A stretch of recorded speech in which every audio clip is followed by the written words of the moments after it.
এবার মানবিক উদ্যোগ শ্রীলীলার। দক্ষিণী সিনেমার জনপ্রিয় অভিনেত্রী মাত্র 24 বছর বয়সে মানবিকতার এক অনন্য উদাহরণ স্থাপন করেছেন। নিজের ব্যস্ত অভিনয় জীবনের মধ্যেও 3টি ভিন্নভাবে সক্ষম শিশুর দায়িত্ব নিয়ে শ্রীলীলা প্রমাণ করেছেন খ্যাতি আর দায়িত্ববোধ একসঙ্গে সামলানো সম্ভব। ভগবন্ত কেশরী ও ধামাকা খ্যাত এই অভিনেত্রী সম্প্রতি প্রথমবারের মতো নিজের এই সিদ্ধান্ত অভিজ্ঞতা প্রকাশ করেছেন।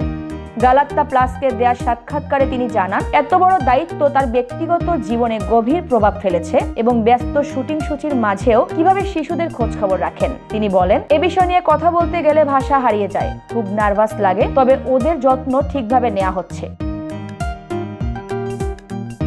শিশুদের দায়িত্ব নেওয়ার পেছনের গল্পও তুলে ধরেন শ্রীলীলা। ক্যারিয়ারের শুরুর দিকে কন্নড় ভাষার কিস চলচ্চিত্রের শুটিং চলাকালীন পরিচালক এপি অর্জুন তাকে একটি আশ্রমে নিয়ে যান। সেখানেই তার প্রথম পরিচয় হয় শিশুদের সঙ্গে। শ্রীলীলার কথায়, ওরা সেখানে থাকে, আমরা ফোনে কথা বলি, আর সুযোগ পেলেই আমি গিয়ে ওদের সঙ্গে দেখা করি। অনেক দিন ধরে বিষয়টি গোপন রেখেছিলাম।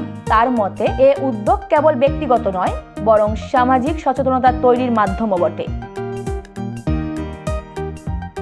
সংবাদ মাধ্যমের তথ্য অনুযায়ী 2022 সালের ফেব্রুয়ারিতে মাত্র 21 বছর বয়সে শ্রীলীলা প্রথম 2 শিশুকে দত্তক নেন, গুরু ও সবিতা, যারা ভিন্নভাবে সক্ষম। পরে 2025 সালের এপ্রিল মাসে তিনি একই প্রতিষ্ঠানের মাধ্যমে আরও একটি কন্যা শিশুর দায়িত্ব নেন। এর ফলে তার দত্তক নেওয়া সন্তানের সংখ্যা দাঁড়ায় 3।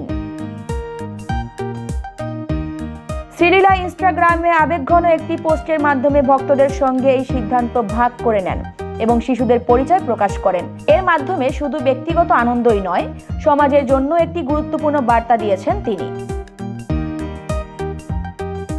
অল্প বয়সে এমন সাহসী ও মানবিক সিদ্ধান্ত শ্রীলীলাকে কেবল একজন সফল অভিনেত্রী নয়, বরং সমাজের জন্য অনুপ্রেরণার নামও করে তুলেছে। তার এই উদাহরণ দেখিয়ে দেয় যে খ্যাতি থাকলেও দায়িত্ববোধ এবং সহমর্মিতার সঙ্গে মানুষ কত বড় প্রভাব ফেলতে পারে। শ্রীলীলার এই মানবিক দৃষ্টান্ত তরুণ প্রজন্মের কাছে এক অনুপ্রেরণার প্রতীক।